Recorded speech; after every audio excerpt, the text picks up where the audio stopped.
Hey everyone, I'm Drew from the Drew Experience, and we're doing another in-person podcast from the Barbu Kickboxing Gym. I'm extremely privileged to be joined by a returnee and Kyokushin champion of IKO Matsushima, now kickboxer Vincent Michaud.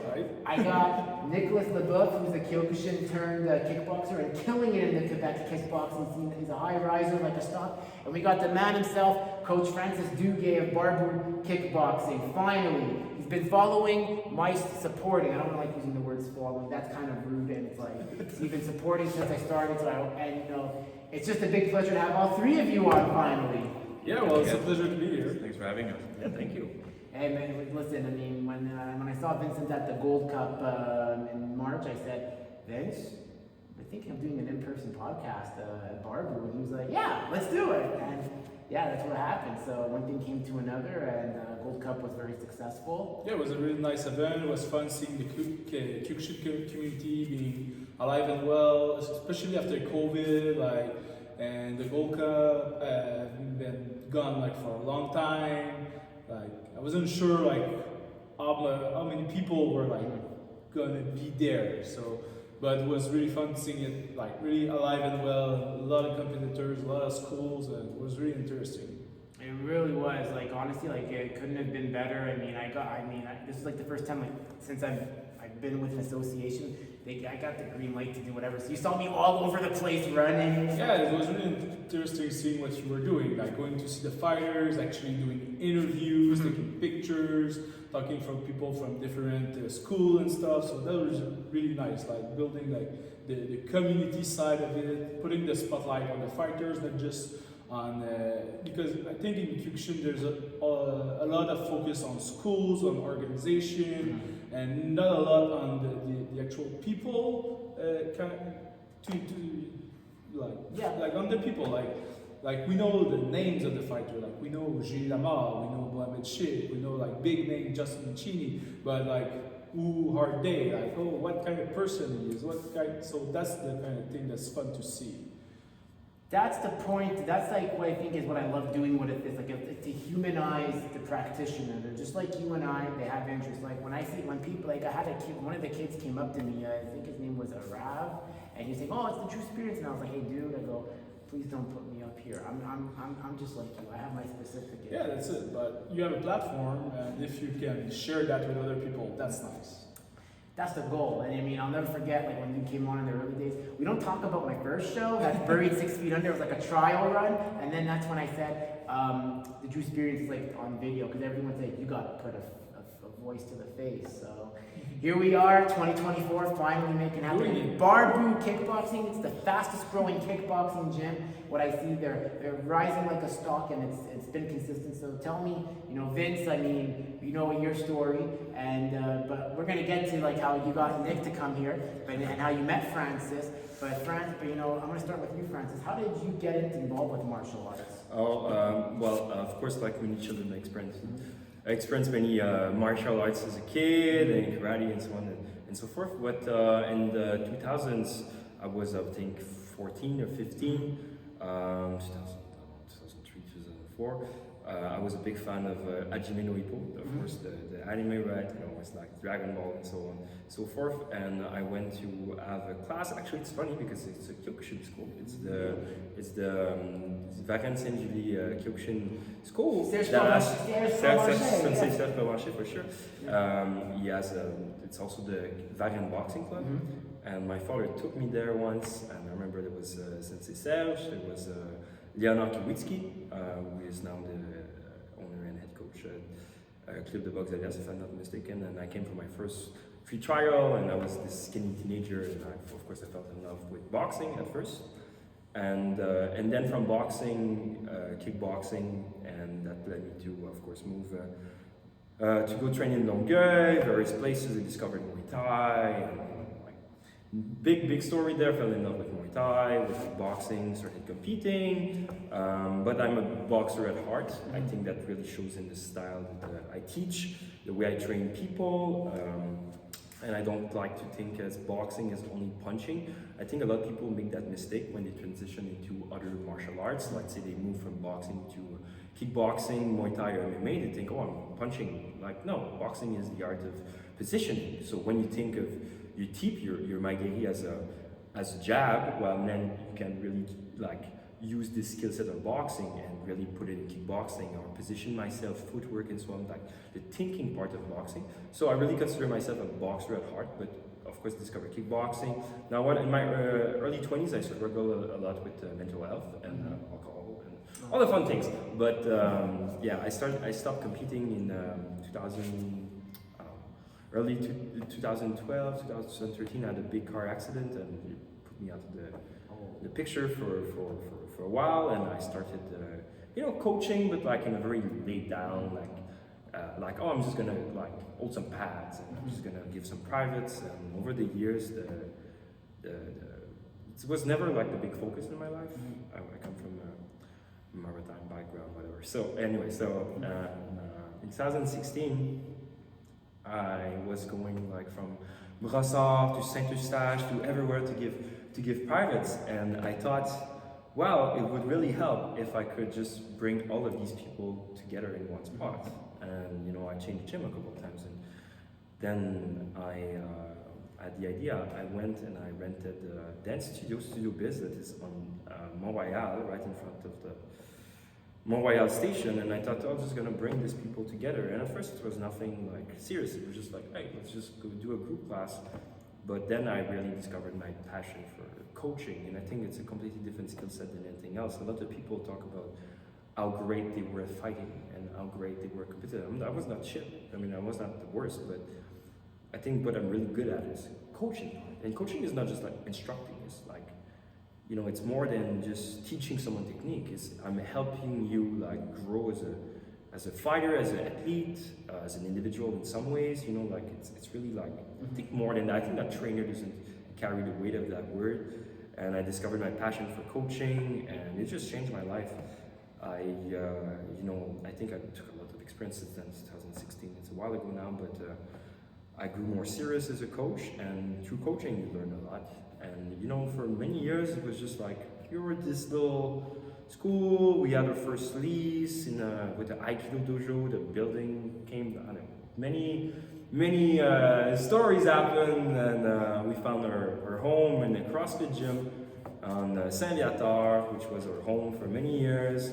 And from there we really grew. We had our first, we became really a club, a school. I quit what I was doing. I went to business school. I went to HEC Montréal to learn. Oh, that's a good one. That's a yeah, very good one. because I felt like, oh shit, I want to do this for a living now. Like forget, sorry my language, forget everything else. It's okay, we're not. No, I cannot not swear, sailor talk. But I was like, I'm just gonna forget whatever else I was doing with my life. Do the big move and like do this full time. So it's not about only being a good coach or a good martial artist. It's also being a good entrepreneur, like being able to actually make a business survive and thrive. So I went to HEC Montréal, quit everything to go there, grew my business. Had the last comeback fight in 2017. It was a shit show. I had a big concussion, huge concussion, and unfortunately I lost that fight. It was not the most. I'm not so proud of that fight. It was a good fight, but it was a big, puked every morning for like a month. I forgot a lot of my short-term memory, so it was kind of the last hour. Because I was thinking, oh, I'm doing this full time now. I'm just gonna train. I'm gonna go, and unfortunately it didn't go my way. So that kind of was the last nail in the coffin for the whole competing part. So I really turned more seriously to coaching more and more, and it grew. We started having our first event, first fights.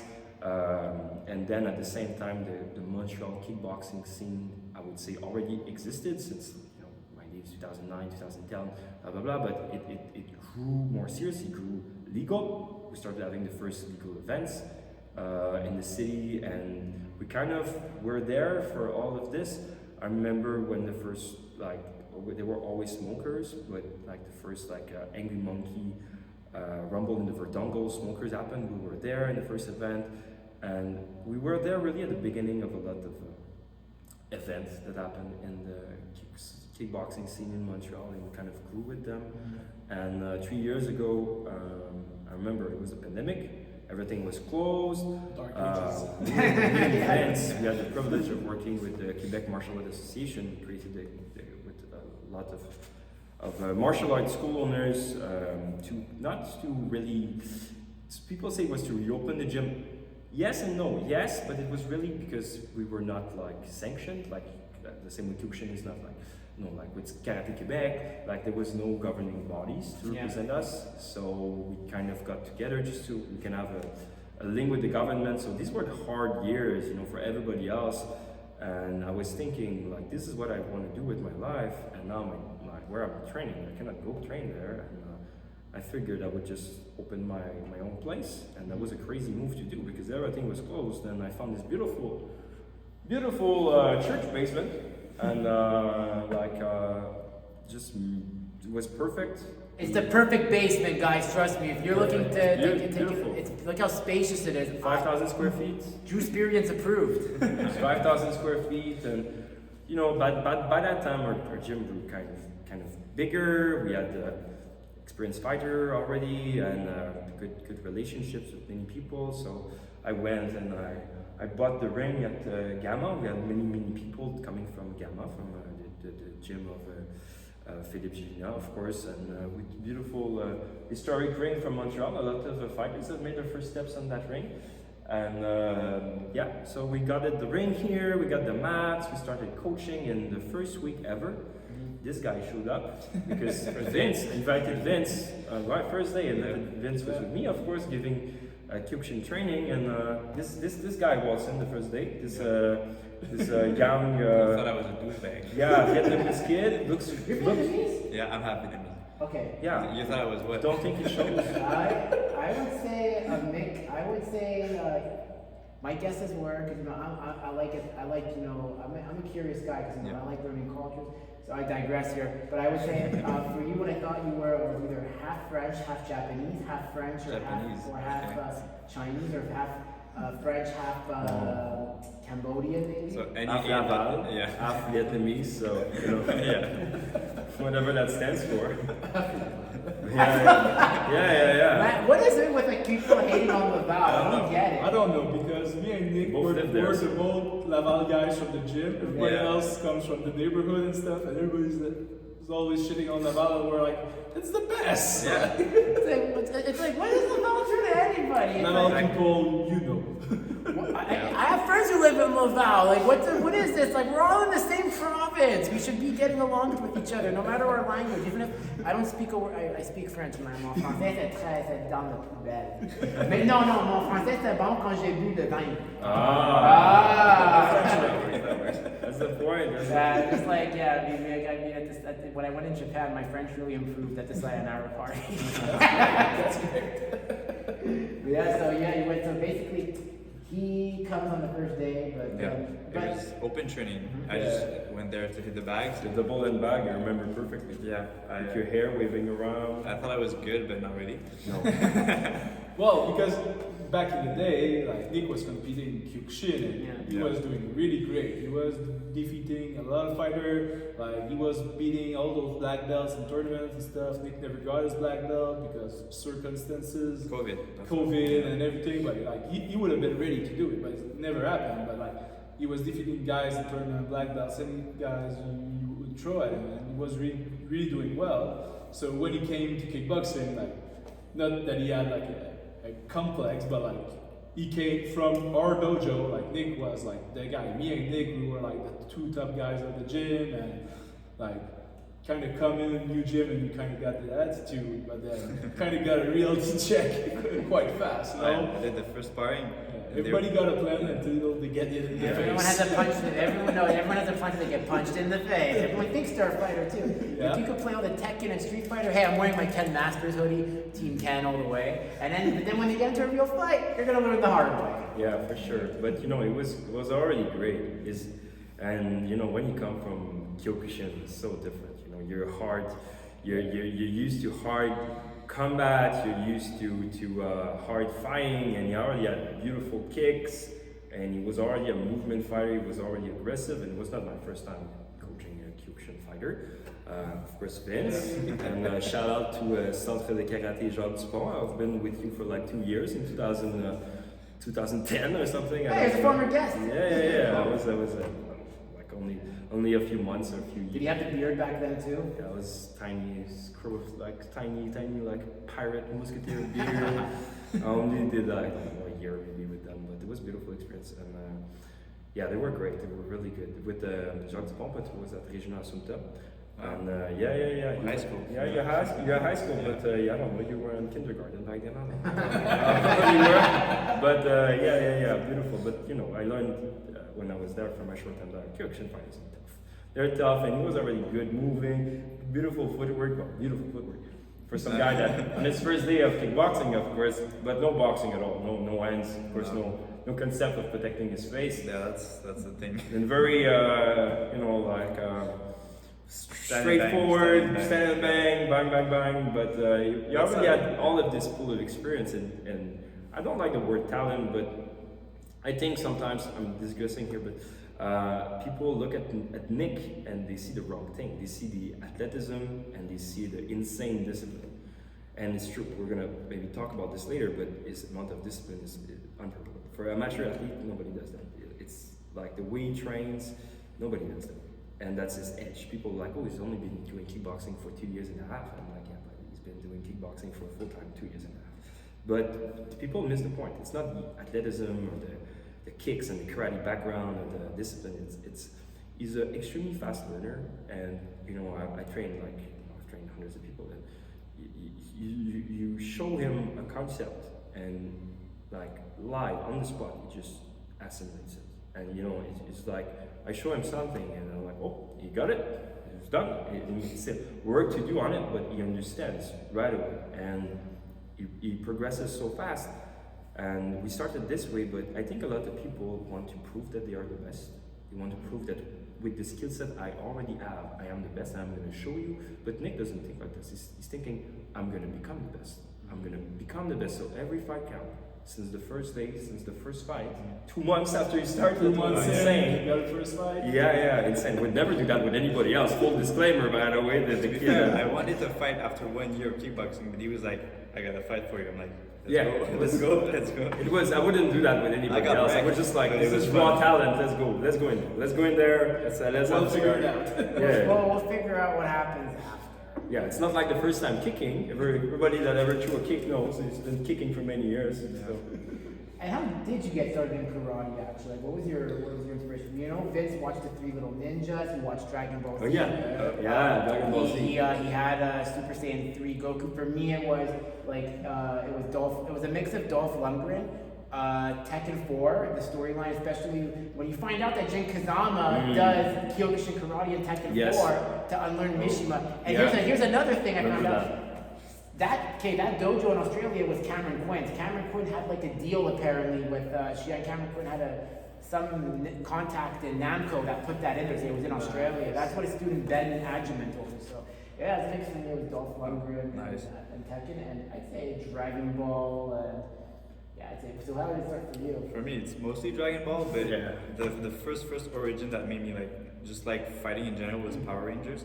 Which one? Which series? I don't remember because which Power Ranger? I was like I think 6 or 7. Okay. I was watching Power Rangers and I was with my little brother, and we were just fighting at the same time they fought. And they were just rolling around the bed, and then my grandma rolling around the bed. Okay. Whoa. Not like that. We were fighting. We were fighting. They were play fighting. Yeah. We always do. Let's call them Nick's moment. All right. So we were fighting, and then that's where I got like the bug. And then later on, I watched Dragon Ball, and I was like, I love Goku because that's how I like to think when I'm training. Like always reaching new challenges, never taking easy fights, just always surpassing myself, and not really matter. Like it doesn't matter if I win or lose. It's just if I had a good fight, if it was fun, let's go. And if it got me better, that's what pushes me forward. And pretty much, but that whole philosophy, that's what made me like to do martial arts in general. And I just told my mom, bring me to a karate place. She took me to, she knew someone like a friend of hers that his daughter was doing karate. They just brought me to my first class, and I hated the first class. It was horrible.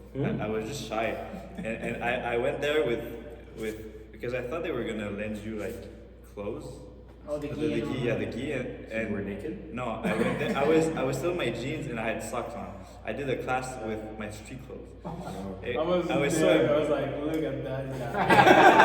That was Mark Provo. That was Mark Provo. Was it? Yeah, I was so embarrassed. I was so embarrassed that I was like, I'm never coming back here again.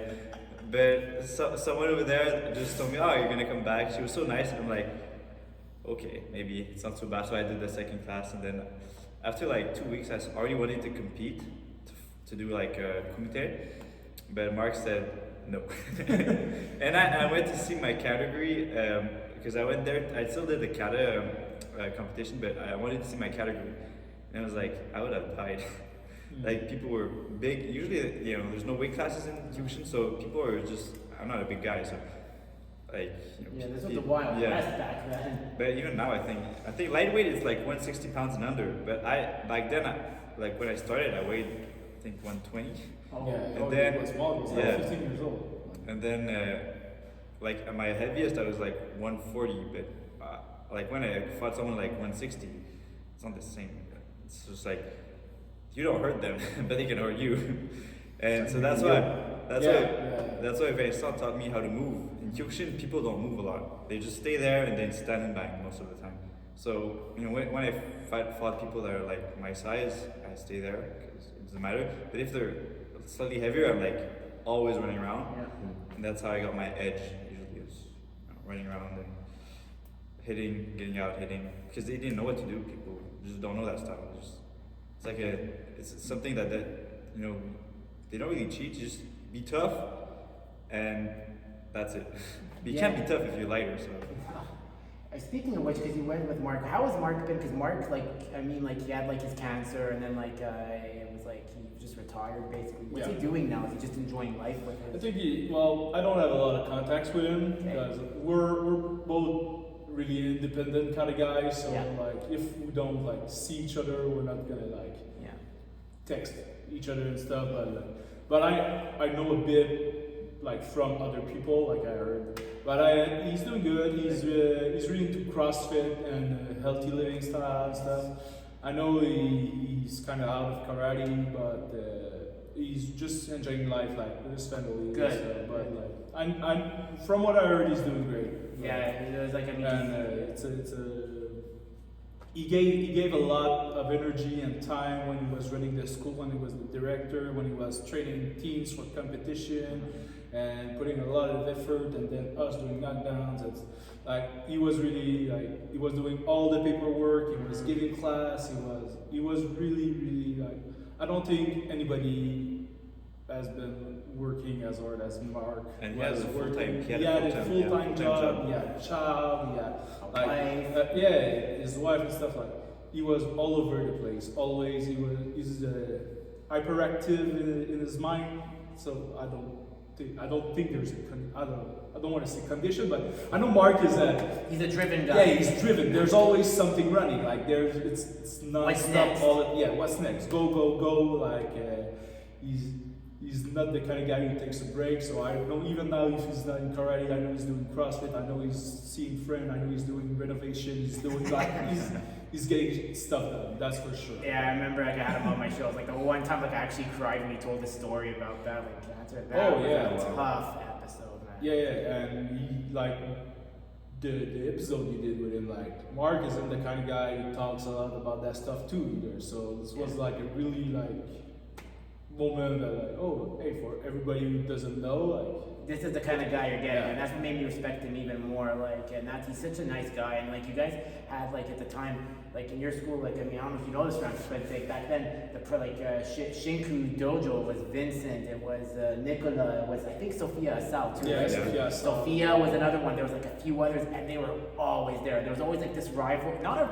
It's not bad blood, but it was like a competitive rivalry between Shinku, Lamar, and maybe Boucherville. That was like, 'cause I Yeah, thought yeah, that's what I- and there were like the guy Cowboys from fans. Art and Soul, and also like to the Russos with Marca. Like we had our little rivalry with everybody, like, but it was not like, oh, we're gonna destroy them. It's like, okay, like we know they're bringing their best guy, like we want to win, when I went to the Gold Cup like this year, like it was kind of crazy because the old dojo kind of doesn't exist anymore. Well, it exists, but they're not like as big in the competition scene as we used to be. But I was at the Gold Cup and I was like looking at like the crowds and everybody like fighting and doing katas and stuff, and I was just sitting there. I was like, oh wait, like back in the days, like we were running the show, but like we were there. We had like teams of like 70 students. Like we had like coaches everywhere. We were like.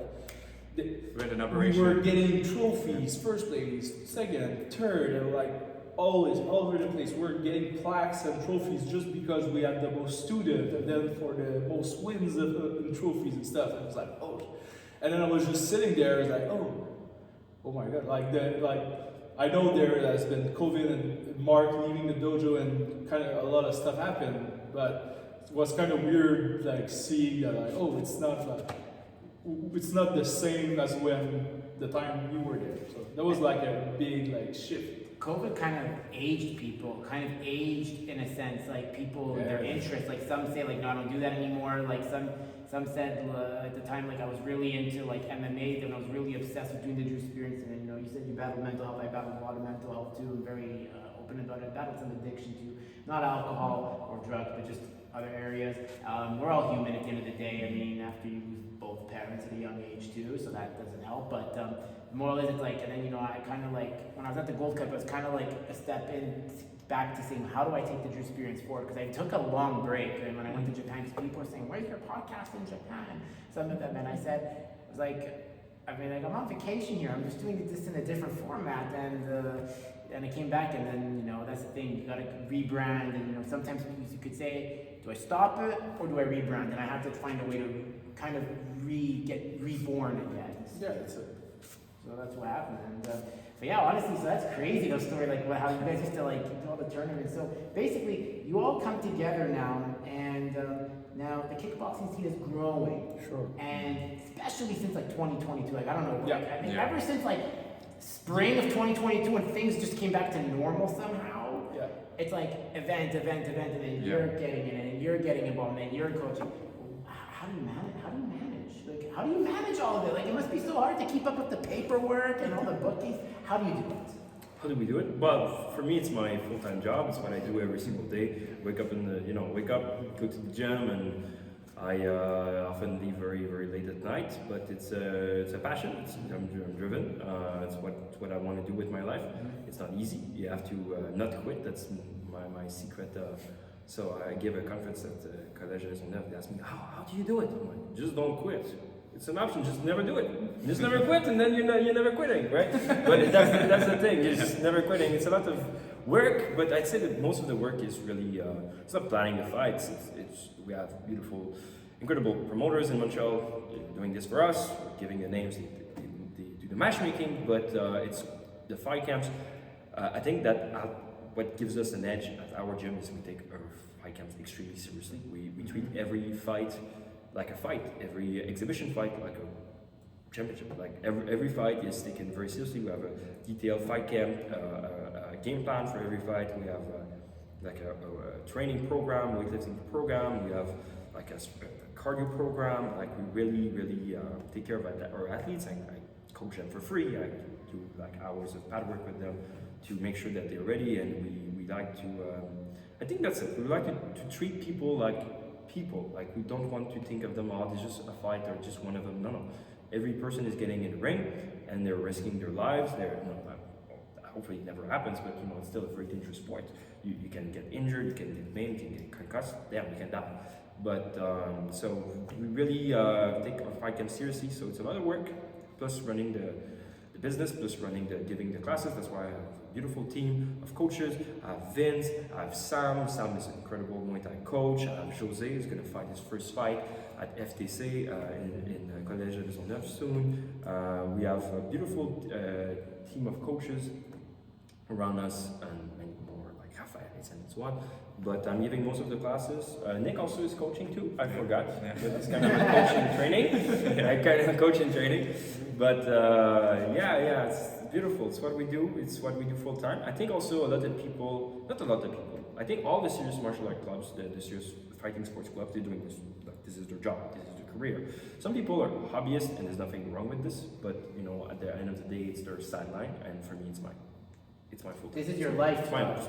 It's what I'm gonna do in 10 years, like what I'm gonna do in 30 years, in 40 years. I'm still gonna be doing this. I'm still gonna be running Barbu. So for me, it's not only about the fighters now, but it's also down the line, and we're really trying to not just succeed in competition. That's fun, and I think that gives us a challenge to become better as coaches, as a club, and to show people that we are not bums. We know what we're doing. But also, what I really want to do with this club, what we're already doing, is to create a kind of change the environment of training in the fighting sport world. Like, we want to have it inclusive. We're really, really big on the inclusive part of our gym. Like women, trans people, always welcome. We have a lot of women athletes. We have non-binary people, trans people, and I think the secret is just trying to achieve this. It's not to treat them like shit. It's not to treat them like whatever. Just trying to treat them like people, and to make this space where they will feel welcome. So yes, I think the fighting, the competing part is important, but also the day-to-day people that are training here. For me, the club is not really the competitors. This is a fun part of the club, but the club is really the hundreds of people that come to class to get fit and have fun and learn something. And we always try to show a lot of technique and theory to everybody, like disregarding their reasons to be here, because people come and they tell me, oh, I just don't need to know this, I just want to get fit. I'm like, I don't care. I'm going to show you boxing, I'm going to show you kickboxing. You're going to learn. You're going to learn. This is a class. I want you to understand it, and your reasons for being here might change 2 times or not, but competing has to be something for them. Like, I'm not there for me. I don't care. I could be home. You have to have that in your heart. Like, I mean, I did my competing. Like, if people have asked me, are you going to compete again? Like Eric Rettel's daughter, Laurent, who fought Julie, she's like, are you going to be coming back to competing? And I said, I'm retired. She's like, why? And I was like, why? It's like we saw, we saw your fight versus Michaud, on Instagram that you posted. It's like, listen, guys, I'm better served to build martial arts through my content creation. No one's doing it. I need to do it. I mean, look, if anyone does it too, that's cool. I'm going to support it. I mean, there's enough opportunities for everyone here. I mean, I'm just the one that felt striking arts needed like a voice, and I chose Kyokushin, and I feel I don't want to be in like Mo's shadow or also my teacher's shadow, Xian Pierre, to say like, oh, I'm a fighter. No, I'm best served as building the community. But you bring a point that's interesting. I think that people sometimes compete for the wrong reasons, and it shows in their language. You're like, oh, I'm sorry to disappoint you, whatever. I'm here for you. Like, the only reason you should be fighting is for yourself, not for your coach, not for your team, not for your club, not for your boyfriend, your girlfriend, your father, your friends. It should really be about you, because you're stepping on these mats, you're stepping in this ring, and you're putting your body on the line. And it has to be 100% for you, and your coach has to be there 100% for you. Like, who cares if we win or lose? It's just one day. Like, you win, you're happy for a couple hours. You lose, you're sad for a couple days. But at the end of the day, that's it. Like, in a month, nobody even remembers. Nobody's like, oh, remember that time I won 2 years ago? Nobody cares. Like, it's about you wanting to do that for reasons that have to be yours. And frankly, these reasons don't really concern me. Like, as long as it's there, you have that fire, you want to go there. If you don't have that fire anymore, don't do it. You should not be forced to compete if you don't feel like doing it. You should not let anybody kind of influence. That's why I don't like offering fights to my fighters. I want them to come to me. I don't want to, hey, would you like to go and do the most dangerous activity known to man? because I feel like I want to have victories. No, you have to come to me and tell me, hey coach, I want to fight. Sure, you want to fight? You're sure? Okay, these are what is implied, like you need to do, but you have to feel like you want to do it. It's easy to build people up. It's just as easy to destroy them. Sure. You give bad advice, bad coaching, terrible. You see that all the time. Like the don't want to monologue here, but I'm doing it anyway. So the kickboxing scene has grown so much over the last years. The quality is like we've never seen something like this. Since the pandemic, the quality of events, the quality of fights, we have all these beautiful events. We have Fight and Championship, we have Empire Fight League. Silvertooth has always been there. We have beautiful, now we have Ballistic coming up. We have new horizons. We have new events everywhere. But the quality of coaching, the quality of fighting is so good. Any B-class fighter now would kick the ass out of any champion from like 14, 15 years ago. Like the level is so high, but sometimes I still hear terrible cornering, terrible advice, and it breaks my soul. I'm like, you have someone in the ring fighting for their life, and you dare give them bad advice. And sometimes people will scold the fighters. Oh, you lost, blah, blah, blah. Like, did you fight the fight? Fuck off. Like, you're not the one fighting. Like, you have someone getting knocked out in the ropes, and their coach yelling random stuff like, kick, or use the jab. Of course, use the jab. What do you specifically need me to do in order to win this fight? Like, you have to, there's still some bad cornering advice. Yeah. Or you still have some people that just think they know fighting, but they really don't. Like, they're like, oh, like, yeah, he was good or she was good, but I bet, but they still didn't win this or that. I'm like, it's like, for example, like, no one said it, but I mean, like, when Mo won his second place in Japan, and he was feeling like, I mean, he said, I said, dude, I go, you won first place. He's like, you won first place. He goes, I didn't win. I said, no, dude, I go, what you did today, that's a first place win. Be happy with it. But first, sometimes you get For what I can relate to that. Yeah, because you have that experience too. I had this kind of same experience. I went to China, I fought, I went all the way to finals and then lost. But I was a winner at the first round tournament when I got my first win of the tournament that got me to the second fight. I was a winner. I won. I went there, I won. Before that, I went to Ukraine, I went to the US, I went to Japan, never won a fight outside of Canada. I was like, God damn, I know I'm an international level fighter. Like, I knew that inside of me, but I never proved it. But then when I won the first round of the tournament, I was like, oh, nice, I'm a winner now. No more pressure. I just go out there and I fight now. I'm on the level where then after you get all that pressure from being a winner, from winning, from all that stuff is out of the way, you can just go ahead, you do your thing, you do your best fighting, you do your best stuff, and then at the end of the day, win or lose, getting first, second, third, whatever place, you just made it. That's the experience. To do it in a different land, like not only that, like I mean, I'm sure there's people who have many questions when Mo came back, when they saw the photos, like, where's his mind at? How's he doing? This is the last time he fought was like 5 years ago at the time. Now it's gonna be, it's 2023. And then there was also how is he feeling? This when the last time he went to Japan, he lost to Antonio Tuso, and it was like is that gonna affect him? Like if he gets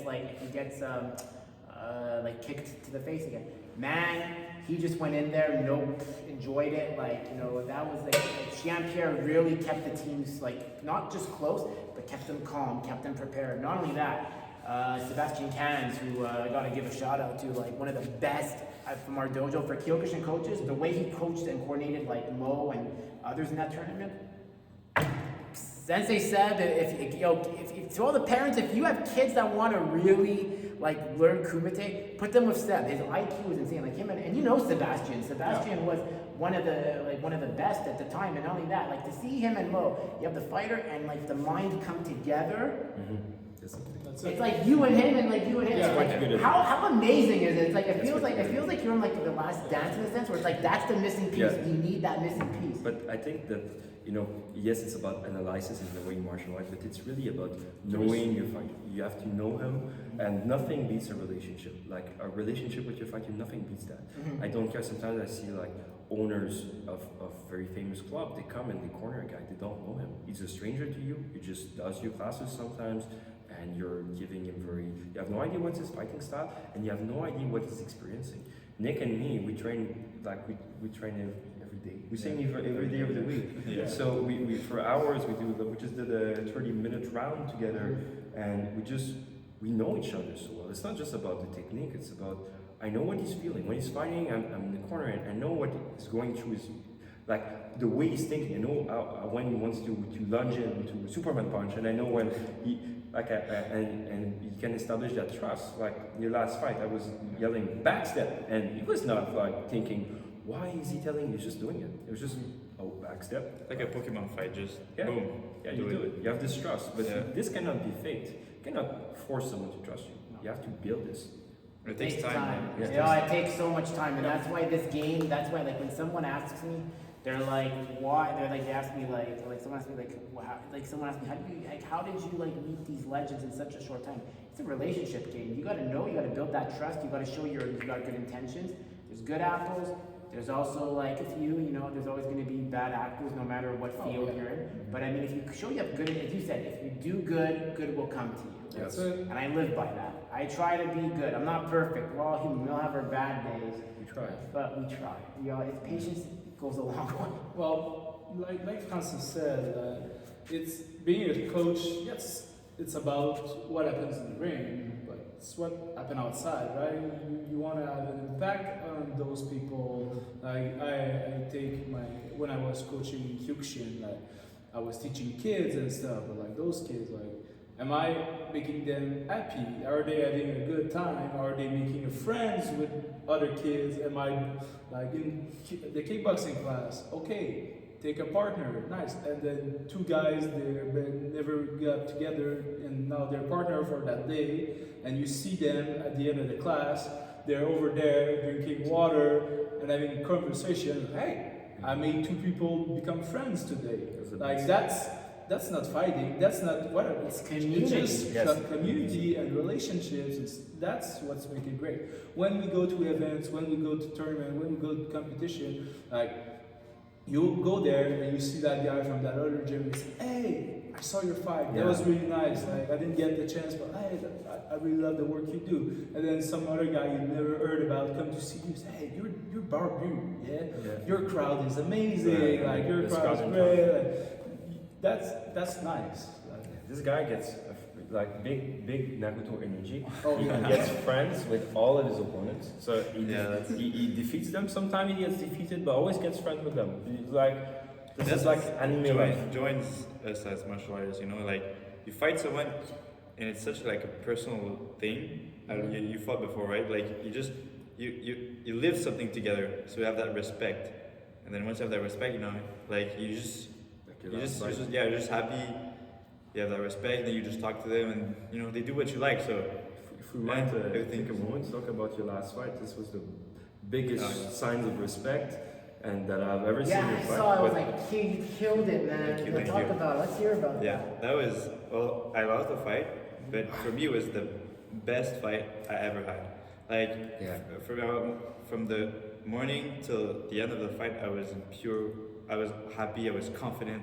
I went to the fight, I was smiling, he was taunting, I was taunting, and we just had that like great respect. The guy I used to spar with him for a while, for like a year and a half, and like a year ago he was kicking my ass, like one of the best like, competitors in Canada. he kicks my ass, and then recently we sparred before the fight. My level caught up to him, and then I accepted the fight. So we went there. We already knew how he was gonna fight. There was no secrets, we already respected each other. So I went there, just did the thing, and for the whole fight I was just happy. I was just like, I was getting hit. I was like, you were it's smiling. okay. Jared Allen from Crazy. Angry Monkey MMA, you were looking at each other and they were like nodding at each other between the fight. Yeah, I low kicked him. He's like, again, and then he low kicked me again, and it's just great back and forth. He started the round and he was like, and I was in the corner, I was like, The last round was just pure hype, and it felt like in a movie. Like it just insane. Like the energy was high, the crowd was insane. Even in the corner, you could feel this Yeah. sheer happiness. In the corner, when I was giving him advice, he was just like, "Fuck yeah!" He was so happy. I was so happy. He was crying of happiness. We Yeah. lost. Sometimes you win Yeah. and you don't care. Sometimes you lose and it's like Yeah. That happened in Japan. Like it was a rocky one. That Yeah. happened. Yeah, it happened in Japan. Like it really felt like a Rocky movie. Like so the day. I mean, you've seen the photo. Like you saw the bus photo. Like where everyone's in the bus for Team Canada. So then Pierre pulls aside like his wife Karen, Sebastian, like the others, and Mo. He's like, "Hey guys, aujourd'hui, amusez mais je te souviens destruction." The way he said it, like it was like somebody just switched off. We all went in there like it was the same. Like when Mo had his first fight, like I mean. I said to myself, I'm not gonna get emotional because I'm also a content creator. Man, it's like my good friend. It's like for you and him, like you guys are happy. From the first fight, we were going nuts. The second fight, the third fight was like where anxiety came in because I don't want to use that word lightly because anxiety is like but see, it was like that fight anxiety because it was basically I told it with Justin. I'll give the short version here for those who didn't watch it. He fought two Japanese and there was a Polish guy. If he beat the Polish guy, he goes to the final. And the final was going to be between a Chechen from Lechi Kurbanov's camp, or I believe there was someone else. But the Muslev, his name was Ibrahim. Like shout out to him, a very nice guy. I love him. He's one of my boys. Even after you said the tournament, you didn't expect anything. Exactly. Yeah. The Polish was such a tough fight. The minute, like when Mo went to the final, everyone was crying of happiness. I was crying of happiness. Everyone was like, he's in the final. And this was like, it doesn't matter what happens next. Yeah, I remember that moment too came for me. You can talk about that. When I realized, like in my China. the China tournament, when I got like in the top 4, I was like, oh shit. Kind of thinking of a deck of cards. I was like, oh, I'm one of the 4 aces. Like that's like the metaphor I had in my head. I was like, oh shit, like, man, I'm one of the aces. Like, it was kind of, I don't know why I kind of keep saying that to me. It's like, okay, like it's real and stuff. And then I fought an Australian guy who was really, really good, really strong. We went to like an extension. So that was really crazy. And then we fought. And at the end of the fight, we gave her all, and after the fight, there was a bit of time before the final, and he came to me and said, man, I really wish I would have won, but I'm happy I'm not going to fight that Russian. It's always the Russians, everyone's like, I was like, okay, could you wait a second before saying that to me? Like, I'm the one who have to go do that thing, it was funny because Mo was different because Lechi and him know each other when they were in another organization together, and Lechi came. So when Lechi Kurbanov came to the Nakamura tournament, everyone was like, oh my fucking god, like Lechi Kurbanov. And then when I met him, I was like, yo, I felt that aura, man. Like, when you meet like a pro athlete and you're like, an actor, I was like, and then I met fucking Gerard Gordeau from That's great. How crazy is that? Like, you want to hear that? I was like, I'm not expecting that. It's like, so Mo comes up to me, Mo was like, after the adrenaline dump, you had a good day today. You fucking owe me for everything. So I owe him a blizzard every time now for that day. He's like, no, it's true though. Like, it was crazy. But to me, Gerard Gordeau was like, and then so when people asked, like, I asked him, you've all watched that UFC when we fight the sumo wrestler. Yeah. The first fight ever. The first fight ever, when he kicks it. So I was like, hey, what happened to Taylor Tooley's tooth? I had to give it to the Hall of Fame because they needed it for like record purposes. The guy doesn't miss a beat, and he still invited me to come train with him. So that's great. Wow, that's fantastic. I was like, Gerard Gordeau, like he's tall, like I was scared of him. Like this guy could fuck someone up at 70 years old. Sure. You don't want to mess with the 9th Dan black belt in Kyokushin, but no, it's crazy. But it was a great tournament, honestly. I mean, you've been to Japan, so you know what it's like. You've been to China. I gotta ask though. I mean, what's the farthest you've traveled to? Thailand? For fighting? No, in general. For my personal leisure? Yes. Ukraine. That's it. No, the furthest I've ever been was Ukraine. Okay. I went to Thailand to do a training camp over there, and I went to Superbon's gym. Okay. So because I already reserved another random place, but I saw he opened his own gym, so I was like, I really want to see Superbon. Like I love his Superbon, trainer guy.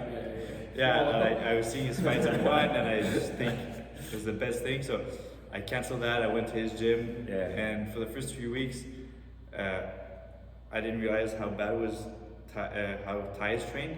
It was the classic, Thai training. You ran in the morning, you did jump ropes, pad work, and then hundreds of kicks on the back. Yeah, no That was- disrespect, but that was not what you. Yeah, that's not what I wanted because I was searching for gyms that didn't have that. But Superbond literally stepped in, changed the program, made something that made more sense. It's kickboxing too, right? Yeah, and Superbond's actually a kickboxer, not a Muay Thai guy, so that's funny. But he started in Muay Thai, but he's mostly a kickboxer. So You understand? yeah, the difference. exactly. And yeah, when I was there, I got to spar him. I got to spar Pechtanong, if you know, he was the 145-pound kickboxing champion until he got popped by steroids and he lost his title. There's like Mongo. He was a champion at 145 in Muay Thai. I didn't spar him though, but I sparred those two and just had I went there and the only thing that actually got better was my kicks. I went there. Yeah, and- you came Your back with some confidence. nasty And kicks. And Yeah. your confidence. That's But what they you don't do. kick like Kyokushin, so I had It to. was cocky when he came back. Oh yeah. No. Yeah, Oh, we yeah. had to. It was like, knock I'm it gonna out. show you It was like, oh, power Muay Thai. I don't remember that. Man, you went from a Wonder Boy to an Izzy. Yeah, But yeah, Almost. they were roasting my kicks. They said my kicks is shit. I'm like, well. And then I had to learn to kick again. But now I know how to kick two different ways. The Kyokushin way and the Thai way, which is Hopefully the kickboxing way. one day. In that middle. Well, there. That's what it is. kickboxing way is mostly closer to Kyokushin Yeah. kicks anyway. But they don't like when you snap the kick, right? They actually kick like a baseball bat. Yeah, Um, that's what kickboxing Yeah. is. It's Kyokushin with boxing at the beginning. But Exactly, but I didn't learn how to box over there, that's for sure. But it was amazing time, yeah, with him. And I also learned, my clinch got better. Clinching, Yeah. which Yeah. is something It used to that, be terrible. yeah, I used to make fun I of used it. to hate the clinch, and then I actually love it. Yeah, in Kyokushin, we're not even allowed to grapple, so every time now that someone in the fight, he thinks like, oh, it's from Barbu Kickboxing, I'm gonna clinch him, and you destroy them. Yeah. Not the last fight, but but except to be fair, not you, Jared Allen. he has a really good clinch. Yeah, but yeah, you fought, you trained there. You were so Yeah. serious to your training, and now you're like the number 9 pound for pound FTC. Yeah, Yeah, in the province. Yeah, that's cool. yeah, and you are. It's crazy to see what's going on. I mean, like, obviously, we see kickboxing's coming up. And, obviously now we have like leagues like say K1's making a resurgence. There's Yeah, one. yeah, it's exciting. It's Feel like really teenagers again. And then Glory too, whatever they're doing in Europe. I mean, Glory's like a mess right now, but don't Yeah, figure I it think out. that figure is it out. on the way down. It's on the way down. But right now with Quebec, like, do we feel like there could be like maybe like with all these leagues, like that they could do like a massive Grand Prix of the best, maybe? We already have the WKFQ, the federation, doing belts Yep. that are unified, which is Yeah. great because otherwise it's kind of meaningless if you are a champion of only that league and then you get defeated but you don't lose your belt. So now it's much more unified. We have such great relationships now Yeah. between promotions, between gyms. It's so different. 15, I keep saying 10 years ago, but that's not 10 years ago. It's 15, 14 years ago. It's 14 years ago, it was like the Wild West. Like, there was like petty, it's like the Greek wrestling and Italian wrestling, like petty fights and conflicts, and of course kickboxing became illegal, which I'm not gonna go in the depth of that story, right, of the whole snitching and everything, but now we are having legal tournaments. We have the WKFQ, and I have to thank the man, I think, in the province that did the most for big kickboxing, man. Dave Morin. Dave Morin has done more for the sport of kickboxing of K1 in Quebec than anybody else.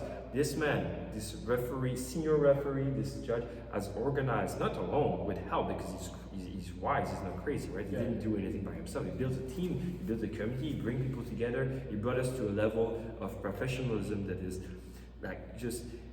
It's so good. When like we say, we're having smokers. There's an unsanctioned event. Well, the federation's there. There's a nurse. There's like everything is so professional, and the quality of the refereeing is insane. Everything is done right. It's completely different than before. Like, and we have these gyms working together because we realize that it's like having two hockey teams. You need the other team to be able to play, and we see these relationships forming between gyms, and now we have athletes training together. I don't know if you saw, but Nick has been featured in a post because we're training with a group of A-class fighters. A-class fighters are basically the elite of the kickboxing world. 10 plus fights. Yeah, so you have no helmet, no shin guard, and you have 10 ounces of glove, and that's it. So you're basically using pro rules, except for the knees to the face. And the rounds are 3 minutes. 3 minute rounds now, starting this year, and he's been training. With elite fighters every Sunday. We're going there tomorrow morning. Again, here with him in his corner, and he's been featured now with all these fighters from everywhere. We have Mina from Apex, we have Mats and Jan from the beautiful crew gym in Chambly, and we have Rabichan, of course, the champ from Angry Monkey MMA, and we have Nick Tranquilla, who's been shared as the Avengers, right? Yeah. And now we have other people training also with different people. It's beautiful. Like the community is really coming together. We have quality events. The events are insane. There's camera crews. There's like that's they're Empire making, Fight League. they're making previews for the fights and interviewing fighters just to show They you the come human to side. our gyms, they do Yeah. it in Something like what I was doing at the Gold Cup, basically. Yeah, we but, have scaled up. But that could be like something TV we could aim crews, to do. stuff like this. Like we have Younes. Younes is the owner of FTC Fight Time Championship. He's a young man. He's I don't want to say 22. I don't know. 23. Early 20s. I think that's the man. He's a Moroccan guy, right? Yeah. Oh yeah. I think that's the guy that I saw something on like social media. I was like, oh, that guy's killing it. He's like, This guy is probably. Fighting his event. He just started. 18th of May. Yeah, it just started and is so professional. He has the media, he has the build up to the events, and on the 18th of May you're fighting, against a fighter from Ontario. They didn't announce it yet, so. I don't Oh, know. secret fight. Secret, guys. The tickets are for sale at Barbu Kickboxing for $50. Secret fight. Jose from our gym is also fighting at that event. And they're always beautiful quality There's at events. least 4 or 5 A-class fights that day. Yeah, Which we is have. kind of rare. Usually there's like One or two. 1 or 2, or like sometimes they don't even No, have that's A-class. gonna be something. We Yeah. had the Empire Fight League by 3 my good title friend shots. Justin Ederidge. Very, very professional. I love Justin. I had him on. Yeah. Love Had him on Justin. the show. Such a good. I've known Justin for years. He's one of my bros. I He's love him. a giant teddy bear, man. He changed. Oh my God, this man has changed. This man has went during the pandemic. We talked every day, and he told me, "I'm gonna get my nose fixed." Justin used to be a bigger man. He told me, "I'm gonna get my nose fixed, and then I'm gonna get in shape." I didn't see him for a couple of weeks. I come to his gym, and he transformed into a bodybuilder. And he actually did the scariest thing anybody could do. Not only did he get in incredible shape, but he said he was gonna do it. But people say that all the time, and you're like, sure. He did it. But he did it. He went and he did it. He went, and I think is one of the most terrifying person I've ever seen. Just by the sheer willpower to actually go and achieve it, and he's such in a fantastical shape now. And I think that we have a similar view. We don't agree with everything, of course. I have my gym, he has his gym. We have different lives, but we agree about our approach to community, like how you build a community, and I think to the level of serious professionalism that how we build our fighters up. But now they have all these beautiful events in Montreal, and it's coming up, and in the next years it's going to get incredible. I love the term you said, Rumble and the Verdungo. But from this We've got a event, couple of posters we're gonna show you. everywhere in the room. But these events started, I don't know, a couple years ago. We had our fighter Rafael Boutier fighting there in the first events. But from these events, the goal was to basically organize like a stepping stone, because people used to go and they were smokers. Smokers are basically exhibition fights, but these were fights. They were just unsanctioned fights, but they were like, kind of shady events. Everyone is sitting in the gym and you go and it was wild, but no. No medic. No That's it. And Justin, and I remember we were doing kind of a sparring session on that ring, but at Gamma, and we were thinking about this. And Justin came with this idea of having a stepping stone for people to basically that have not yet fought to get this experience before going on the stage. And so many fighters throughout Montreal, throughout the province of Quebec, had their first fight there, and that are now fighting at elite level, and we are very privileged to be there since the beginning. And now we have huge events, and I think that really helped. Of course, it's not just that, but giving people a stepping stone. Because back in the days, let me tell you, you were good in sparring, and they were like, oh, you go fight. Yeah, you're good in sparring, go and have a fight. And you're like, you're alone at the weigh-in, and I'm not gonna name any names, but you know, like you're alone at the weigh-in, and there's no one with you, and you're just figuring things out, and you're stressed, and nobody's telling you how to make weight, and the events were shabby and disorganized, and it was like this federation and this promotion and illegal fights.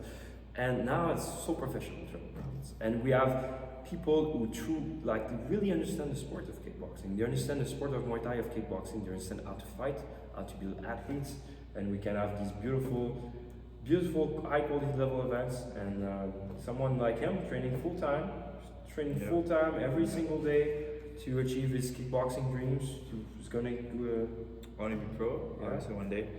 I don't know which promotion yet, but thinking about that already. yeah, you know? but yeah, that's my One goal. championship, I don't know. Think about it. Yeah. We know a guy. The guy, of course, he's training with. Let him talk, but Yeah. who's your training partner? Sometimes I Sometimes. Every week. Okay, so weekly. Well, because weekly basis. Justin mentioned. Some- Of course. Yeah, he, like after last year, like I met him at Mountain Gym. I was just doing my strength and conditioning, and he just came up to me, said hi, and asked me to train with him from time to time and do pads. I'm like, sure, let's go.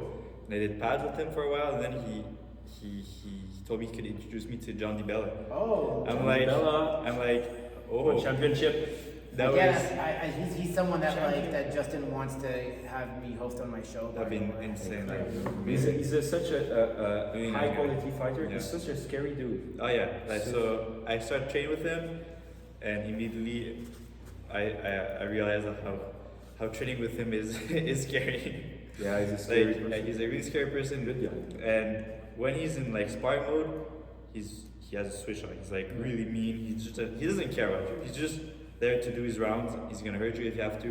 But he's serious, right? Yeah, he's and serious. he's the champ for a reason. Exactly. Deep respect for the DiBella team. Yep. And thanks to him, your level grows so Yeah, I spar once or twice a week when he's free, and every time he hurts me badly. Yeah, but badly from never any real injury, but But yeah, he's he terrifying. faces down also, but he's around my weight. He's a turfing man. No, he's 125. Yeah, a 125 person Walking weight. hitting so hard. Yeah. Like you have no. It's like a concept- shotgun. Like a shotgun, and his father is also his coach. I remember he showed me a spinning back fist. I was holding my mitt, and I was amazed by the sheer amount of force that this man could generate. And I do that. I get hit in the face every day of my life. Like I think that I get a good like I'm not that sensitive to pain anymore. But I was like, oh my god, this human being is so strong. So strong. It's and thanks to him now, you go and spar at the Grants Boxing Gym. Yeah, he. They opened a new gym apparently. Yeah. Grants, yeah. They opened this week actually. Yeah. So it was Yeah. closed for a while. I'm going to Congratulations train back to there that. next week. But yeah, with coming back to DiBella, like I once sparred him. They do like 5-minute rounds over there, which is horrible. But he once body shot me 10 times. Well, more than that, but I dropped 10 times. But his Every hand behind his time. back while he spars, Every and it just time. shows him how he can knock him out. And when he spars in Grants, he spars pro boxers, Yeah. And he's a kickboxer. and he's a From a kickboxer. Kyokushin background. He, Yeah, man, it's his father. everybody, when he spars, like usually it's one pair of people spar at a time, and everybody watches. Yeah. So like when he goes in there, the room is dead silent. Everybody's just watching him spar, and he just beats the hell out of everybody. They spar hard. They spar hard. They spar like almost. Well, they don't try to knock each other out, It's but well done. they in boxing culture, they spar hard. It's So very well that's- done. It's well organized. The coaches are there. They're looking. Yeah. It's not like And supervised. he, like DiBella is Italian, so he was wearing like his white beard with his shorts. Tank top. Yeah, He's yeah. wearing tank top. But yeah, but it was white. Why tanked up? It was white at the beginning of the sparring, and it was all in blood afterwards. But it was not his blood. It's like Rocky Marciano. It was not his but blood. 125 pounds. It was the other guy's blood. Jesus. Yeah, Fuck, man. What the? Wow. that is something. That's nuts, man. But Think even, of- Yeah. even you on Thursday, we had a boxing sparring with another boxing club, and I saw that you had blood in your eye, right? No, it was not. It was last Sunday. Yeah, that's And I was like, oh, you're bleeding, and we figured out, no, it's not his blood. Yeah. It's always nice if it's not your own. Yeah. So obviously, it's UFC 300 today. I gotta Yeah. ask, Oh. what do you guys picks for the main? Well, I'm going with Pereira. Yeah, I love same that here. guy. He's so good. Sure. Like, He has Zhang a, Weili. Zhang Weili. Yeah. Also, she's crazy. I think Gage is gonna win too. I love Gage. Gage is gonna be. That's gonna He has be. a wild I think style. that's gonna be like the big. These are the good, I don't- these are good fighters in the UFC. Not all fighters in UFC are good. I mean, no But one the sucks, card, but the card is stacked. Like, They stacked it. I mean, yeah. to me, I still think UFC 100 is the best one of Oh all yeah, time. but, like that's. But like, when you look at like who was on 100, like Lesnar, Mir, GSP, John Jones, Michael Bisping, Dan Henderson. Yeah, but it's also the fact that like on today's standard, those guys are all legends. Yeah. yeah. So maybe in like 10 years, we're gonna look back and say, oh, but 300 Was like the he was best. like so like those guys that fought that are going to fight tonight, like maybe they have so much more that they can accomplish and they can do. So maybe like we're gonna look back at it with the same level of respect and stuff. It's hard sometimes to be in the present and to admire like Never. the beauty of something. Nobody liked And- Muhammad Ali, like, Yeah. but when he was there, like, Yeah. Well, that's kind of a thing that I say like to every fighter that I coach. It's like, hey, you're going to fight tonight. It's your first fight. It's your first story. It's your like me, Francis, Sam, or other Muay Thai coach. Like sometimes we get around and we talk about our old war stories. Like I talk about my Kyokushin tournament. They talk about like their kickboxing, boxing, Muay Thai fights and stuff. And I always say to our fighters, hey, remember. Today you're making your good old days today. this is today. Today Those is were the your days. that good old story. day. That's what You're, that story you're tells living you. it right now. Yeah, Like yeah, this is the golden age. don't be like us and be in 10 years. Oh God, I wish I would have done more. No, you're there today. You're living it. Yeah, this is your moment. This It's not is coming your back. moment. Like you need to live it now. If you don't You can live start now, the you're never Eminem gonna have song. Yeah. Okay, so No, honestly though, it's crazy. Like, I mean, also too, I mean, you also have, I mean, it's just crazy how the UFC, like 30 years, like, sports have been around, like hockey, basketball, they've been around for ages. Oh, yeah. UFC started in 1993. It's only 30 years old, and you look at it's been from the first one in 1993 to now. You can't explain the evolution. Oh yeah, but then I have opinions on the UFC. I think that it's sometimes I think the quality of fight, like they are jacks of all trade. I have big respect for any fighters, but sometimes I look at the quality of striking and I'm like, that's terrible. Sometimes, and I understand. I can hear already many people saying, yes, of course they have many more things to trouble themselves, but their arsenal of weapons is so wide. But sometimes you have great strikers. Sometimes you look at the striking and you're like, oof, to be his boxing coach must be horrible. Like, let's say Ronda Rousey, our boxing coach must have felt, oh my God, she was a terrifying war machine, but damn her jab. But it worked. And at the end of the day, if it works, right? Yeah, I mean, like for me, I'm a fan of those specialists, like those Yeah. Stephen Thompson, Exactly. Israel Adesanya. Yeah, for sure. I like Wonder Boy. Yeah. Yeah, of course. So it's fun to watch too. Even like the high level Force wrestlers are like just so dominating. Like we look at the Khabib, of this Khabib, world, yeah. Khabib, so like this is also super like interesting to look at too. And like you say, you like specialists and stuff. Me, I really like when I remember my days in Kyokushin, like when I was going to compete and fight in tournaments stuff. I didn't have time to bother doing kata. Like, I know every coach, every sensei are gonna say, "Oh, you should focus on your kata too. A person who's good in kata is gonna be good in fighting." So, yeah, but I need to be specialized right now. I have a job to do, and I'm gonna do my job, right? I have only so much If hours. if I need to learn to paint a room, I'm not gonna go cut a board. You know, you Yeah. need to learn to paint, right? I'm going to fight. I'm gonna do the thing, and then okay, I'm gonna take a step back. I'm gonna work on my katas, my other stuff that are gonna provide me with some useful skills. Like I'm gonna learn balance and discipline and breathing and stuff.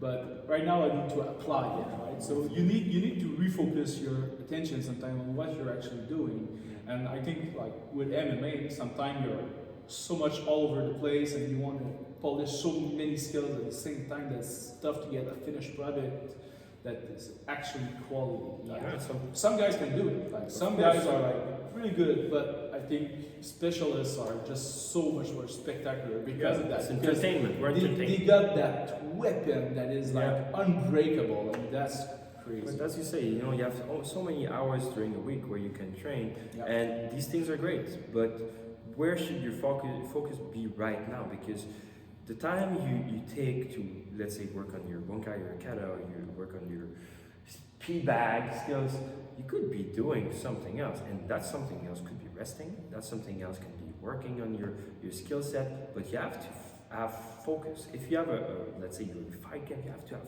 real focus on what you want to do. MMA fighters, they have such a broad arsenal of skills, and it's very, very terrifying. I mean, I'm getting my ass beat by any. I don't want to go wrestle. Don't touch me. Don't close the distance. I'm dead. It's not bad. Right? I did. You know, they are scary people. But you know, we are strikers. We're stand-up strikers, so of course we are biased. Like you know, like we look at this through the lens of kickboxing and boxing. Like this is how we see this. But I'm sure that you have a BJJ coach and he looks at I don't know, any of the good strikers and you think the same thing I think about their striking, like in reverse. So it's hard. Yeah, honestly, like, I mean, one thing I'm hopeful with kickboxing is, like, they kind of bring what we saw those old K1 videos, like Danny Hug, Gerardo Banner, Sam Greco, where they bring, like, they have, like, a good ring announcer, and, like, they have, like, their own walkout with their own song. Oh, you should see this guy. You should see this guy, Spider Boy Leboeuf. Oh, best crowd in the scene. I usually go out to the Spider-Man theme. Yeah. Are we talking about the one from the 90s or the old one? The new one. The new one, but from the 90s. Yeah, it's just a remix, but the one It's using a- the Homecoming. Yeah. It's It's so like but everybody wants from to be the the recent one. a bad guy. Everybody wants. He's a superhero. He Yeah. comes in the crowd. Everybody's excited, and Yeah, my shorts even have the Spider-Man theme. Oh, that's awesome. Yeah. I found them on my We're a bunch of oh nerds. God, yeah. Yeah, but you know, we have this beautiful team. Every single event, nobody else in the province is at every single event. All of our teams there. We have 40 people in the room, 50 people in the room, yelling with custom t-shirts, just yelling and chanting, Nicolas, Spider Boy. He comes in the room, the energy is insane. There's a Spider-Man song. The children are like, oh my God, this is my guy right there. My guy is fighting, right? Well, it's like pro wrestling, you know. Yeah, Everybody's it's coming out and want to It's be a personality, your own brand. yes, You're making everybody's a brand. want to be a heel, want to be the bad guy, Yeah. want to be the tough man in the ring, and stuff. And this guy comes out with a smile, and he's like the superhero. Yeah. and you want to root for him, like okay, We're a bunch of nerds, we have fun. The Quebec Brendan Moreno. Yeah, you come in the ring, and there's so much. Sometimes people like, oh, you're taking too much time, or oh, you too much energy on the showmanship. I'm like, guys, this is show entertainment. business. This is a show. They're spectators. They're there to watch a spectacle. be Okay, we're giving a entertained. show there. This is how you remember. But when particular memory that made me like feel like amazing was when the ring announcer has his kid was watching the fight. Alec, yeah. Yeah, the ring announcer, his name was Alec, but his son was watching my fight.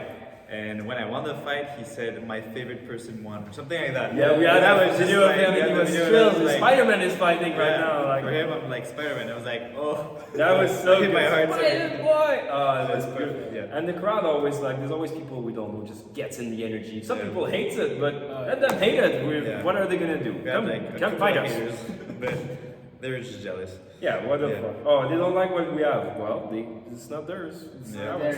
You gotta do what you gotta do, man. And it's like you're a brand. You have to be a brand. Like, I mean, when I do the Drew Spirit, it's like I gotta have that.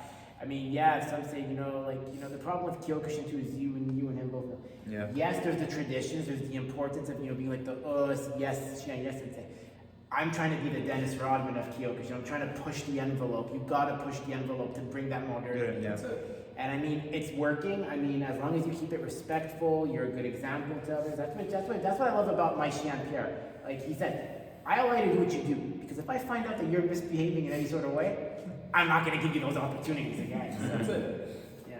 What do you want to say, Francis? Like, No. I was agreeing with you. No. But like you were saying, like you want to bring the showmanship and stuff to karate. Well, somebody did it, and I know I talked with that. Justin talked to you about it. But Rochester, like when we go to Rochester with the Ring Wars. Shamrock Cruz, my guy. Your trophies back there. Yeah. You know, he's the one giving me my nickname, Big Vince. Like I Biggest Vince there. Yeah, I mean. Yeah. Some people don't like the name Big Vince, but like if you find me a bigger Vince, we're gonna talk. But you know. But you never fought Bob Buchanan, did you? Or no. But he was there though, like you know, like since they. Yeah, I know he was there, but I never fought him.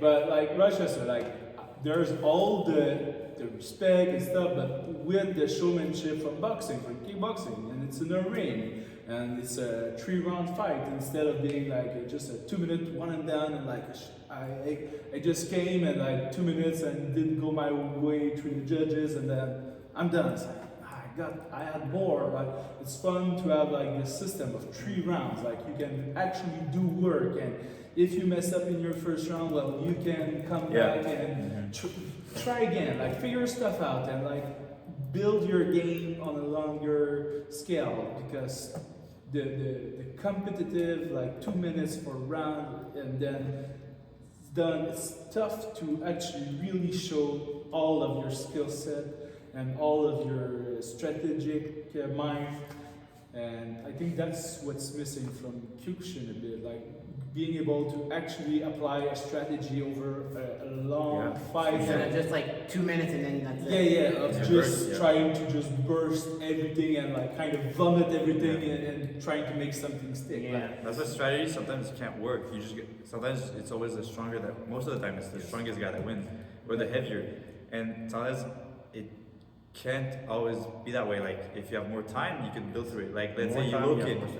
In 1 round, it's hard to finish someone at the low kick. But let's say you have 2-3 rounds and you accumulate that damage, you won't be able to walk. You know. But I had a fight once. I low kicked the guy, and then he went to the finals and he got 1 low kick, and he died. I have this one on. I'm still mad about that one. Yeah. Like I was doing all that damage, and the finals he only took 1, and then he had to stop the fight. That was my effort. Your work. Yeah, Even us, you know, we used to, before you turned A class, it was 2 minutes round. For Kyokushin it's a lot, but there's still just so little you can achieve in terms of setup, strategy, in terms of counters when you have 6 minutes of fighting. When you have 3 minutes round, people think it's more action, it's more thinking. Yeah, now I get strategy. That's it. More time to like get used to the timing, and then you know something you lose the first round, you win the second, and maybe the third one is a bit tight, or like maybe after the third one the other guys maybe like fades a bit, and that's where you like accumulate your. Because otherwise it's always the same style who's gonna win. It's always gonna be the aggressive thing that charges forward and swings. And that's unfortunate because that's not what fighting is. There's much more to that. Give me a couple seconds more and I'm gonna figure you out. And once I have you figured out, it's gonna be a different game. And you can do both. You used to be a first round bomb, now you're you used to do everything in the first round, and then the two last round I was like now it's gasping for air. Completely different story now. You can do everything. You can be the smart fighter, you can be the bomb, you can do whatever. It's true. So, you know, obviously at the earlier show, I mean, I'm gonna last topic. I mean, for anime, I mean, you said Hajime no Ippo, Naruto. I mean, you Dragon Ball, me, sure. Dragon Ball 2. I mean, when it comes to Dragon Ball, who's your characters? Like, Well, we have this figured out. Me, I'm a Gohan like fan through and through. Okay. Like I really like the art. Like he's a small kid, he's powerful, but he's not able to use it. But he's a protector, so he has to build up his strength to be able to protect others. He's not really a guy that wants to fight, but he has to. So it's all that trouble, and then seeing him like growing up. Like I was reading Dragon Ball and growing up, so I was kind of growing up with the character, even though it was finished. Like I was getting a book once in every couple of months, so I was kind of growing with the story. And then seeing him being an adult, and then oh well, he's responsible now. He got like stuff to do, and now with the newer stuff in Dragon Ball Super, well, okay, well now he's protecting his family. He's protecting what he created, so he's not as much as like fighting and everything that the other guys kind of energy he has, but he's fighting to protect stuff. He's fighting for a legacy. He has a reason more inside of it that is not just for the thrill of fight, which is one of the best parts of Dragon Ball too. I love Goku, I love Vegeta because they're just out there, like they do their thing. Like you're never gonna take that away from them. But Gohan is like, you know what? Sometimes I need a break. I need to like figure stuff out. He just wants to be happy in the end. I think like striving for happiness is like one of the greatest things you can strive for. Like if you can be happy, like after that, you're good, right? So that's Gohan's my guy. Yeah. What about you, Francis? Well, of course, I'm a basic bitch. I like Goku. I like Goku. So many, like thousands of people, millions of people, I was inspired to start martial arts because of Goku. I think I relate to Piccolo to some extent. For some reason, nobody ever thinks I'm good. So like my athlete physique. And when they always realize I'm good, and they're like, what the fuck, he's actually good. Piccolo there. I'm like, oh, he's actually hidden power level. But no, of course I'm a Goku. I'm a Goku fan, of course, and I love Rochi too. But Goku is my guy forever since the beginning, since the old Dragon Ball mangas. When now, unfortunately, you give a lot of Rochi energy sometimes.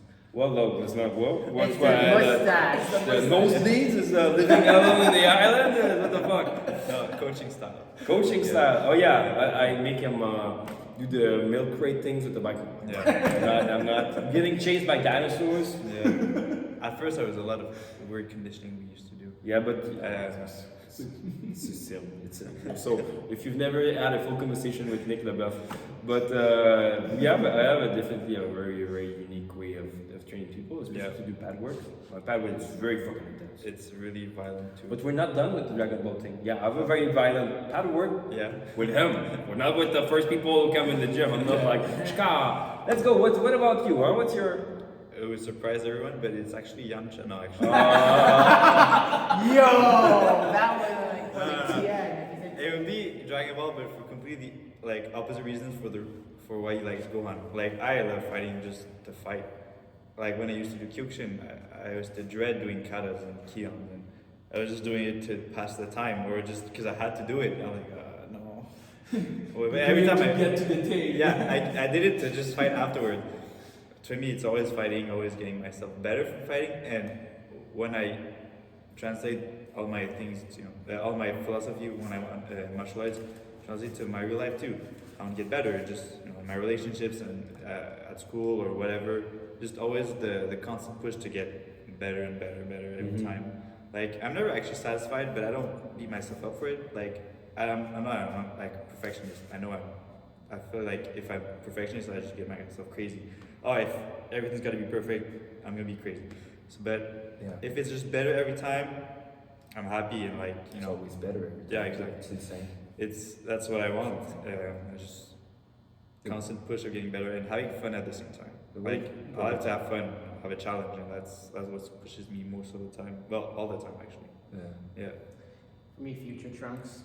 Oh, yeah, well, that's unfair. That's like the coolest guy. I mean, the reason is because I have a joke with Mo, because like Mo used to tell you like when I was in Japan with him and like Tarek, I said, yo, you guys are like the Saiyans, and like it's like Mo's like I'm Broly, and then Tarek would be like the Vegeta, because like Tarek has got like that edge to him, and then I say Future Trunks because I'm half Middle Eastern too, like I'm half Iranian, so it's like to have that like half Middle Eastern blood, and I always say like honestly.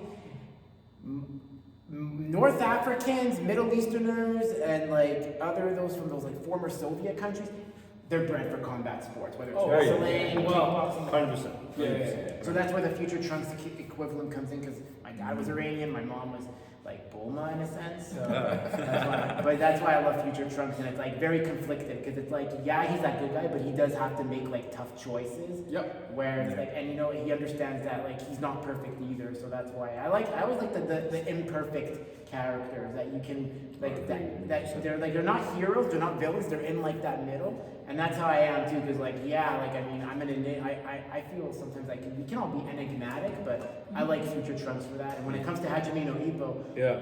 I would say Vord, but I love Sendo, because Sendo like has people that like are cheering for him, kind of for the wrong reasons, like those goddamn kids. I want a TS2, Sendo, if you don't win it. And then Sendo was like, all right, fine. So I like Sendo because like, and plus I love Osaka. Like Osaka took my heart. This has been going on since, I don't know, the 80s and I'm still reading it. Still going monthly. on. I mean, Every month there's a new chapter and I'm still reading it. Ippo is still not has made a return. I want him to return to the ring. He's gonna be like, there's been flashes of him, like, because he got kind of a brain injury, but it's not clear, and he's been retired, but like he's been training and coaching people, and they're kind of hinting a return and stuff, but like no, and we're like, man, the day that he gets back into a ring, like he's gonna get his world title, that's for sure, like, because I mean he's the hero of the story. I watched the anime on Crunchyroll, like the 75 dubbed episodes. Oh, yeah. And then it's like, no, you gotta read the manga, and I'm like, all right. Oh my god, the manga is so long. It's so long. It's the long. Is it worth it? Man, it started when I started boxing. It was already started for many, many years. Yeah, it's like from the 80s. Yeah, you cannot keep up with Kikachi. Anime and manga from the 80s compared to stuff today, like, I'm sorry, I know you're It's okay. It's okay. Yeah, well, even like not such older stuff. Like I tried to get like my girlfriend to Naruto. I was like, you're gonna really like Naruto. Like I show her some like new shonen stuff, and like she's really like liking it. Like you need to watch Naruto. Like Naruto is like, and everything's in it. Like it's homage to every shonen. Yeah. It's like we said, Nick has big Naruto energy. It's like all about like connection with people and stuff. And for me, I'm a sci-fi guy. I'm a mech guy, so I like Gundam. Yeah, that's what I go. Well, did you Lelouch called Geese? Tall geese? Code Geese? I've heard of. Is that a mech anime? Yeah, it's a mech anime with special psychic eye powers. Oh, I gotta look it up, man. No, honestly, I mean, and honestly, the dumbest thing to it, because people think you watch anime, you didn't watch Sailor Moon. You know, guys, we all watch Sailor Moon. People say, I didn't watch Sailor Moon. Okay, on white TV, we all watched it. Cardcaptor Sakura. Speaking of which, I saw a Cardcaptor's Cafe in Tokyo. I thought, when I was young, I remember Cardcaptor Sakura, and I was watching it, I was like, oh, the big battle, and she's using the card, and there's the guy with the sword. And then, as an adult, I was like, I'm gonna read it again. I was like, it was really fun. And then I started reading that thing. It's like a romance. And I was like, that's not my memory. Chinese kid and the cat.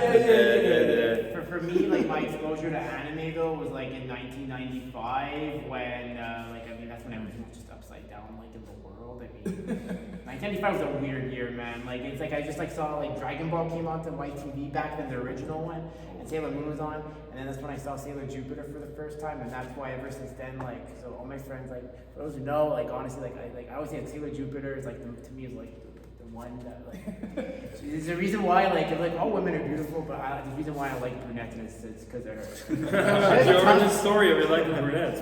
Oh well, we all have a choice. But hey guys, I just want to say thank you so much for honestly, coming on, man. All three of you making the time. Like it was so fun. Like these three here, like guys, the show doesn't happen without these three or the guests in general. So if you like these conversations, make sure to like, share, subscribe button. I didn't say it at the beginning of the show. Fuck it. You gotta just go with it if you love it. But to everyone will follow it. It's a long conversation, but we got to hear them in their own voice. Guys, is there anything you want to say about coming on today? Well, thanks very much for having us. It was very fun. Nice. And first podcast I ever did, so that's that's it. I thought you went an interview. Maybe Oh, you got interviewed, yes. Yeah, but it's not a podcast. Yeah, you got interviewed. It's in I just got a recent interview actually 2 days ago. Yeah, you also the Rover wrote about you. Yeah, Curtis. 2 articles. One because I live in Laval, so that's Yeah, positive from Laval. Yeah. Yeah, It's such a It's a little local celebrity. He's on the rise. His next fight is watch out. in May 18th in Fight Time yeah, Championship. Fight Time Championship. Yeah, you're gonna Yeah, have tune in. It's gonna be a nice fight. Yeah. Fight Time Yeah. Championship. And anything you want to say, Francis? No, that's it. It was beautiful. I was glad to meet you, and it was fun. Yeah. We get to talk about martial art, Anime. Dragon Ball. Yeah. Yeah, it was very fun. What this show's about, man. Hey guys, if you like the show, once again, make sure to like, share, subscribe, button to the Drew Experience, follow Francis Duguay on Instagram, Vince Kyokushin, Nick Leboeuf on Instagram, Drew Experience, and follow also Barbu Kickboxing. If you want to get your session in, they're at a great location in Montreal, and they're building a strong community. Kickboxing's for everyone, no matter your background. If you have a good heart, you do good, good will come to you. Yes. Stay kosher and stay halal. World Peace 2024.